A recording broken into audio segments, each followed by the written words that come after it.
আর 160 করে 1 ঘন্টা দিয়ে দিন।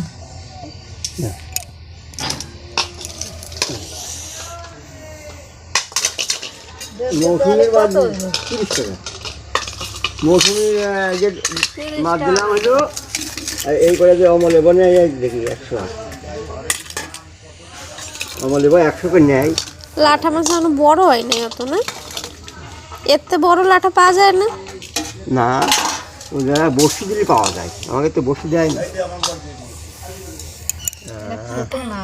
লাঠা পাঠা ওই যে বুঝতে ভাবলে হয় ওই মোট এলে 250, ওখানে নিয়ে আলাম একটু। আর শেষের কয়টা 150 হইলো শুক্রবারের দিলাম। 250 কয়টা তলে ভালো, এগুলো বেশি মাছ ভালো।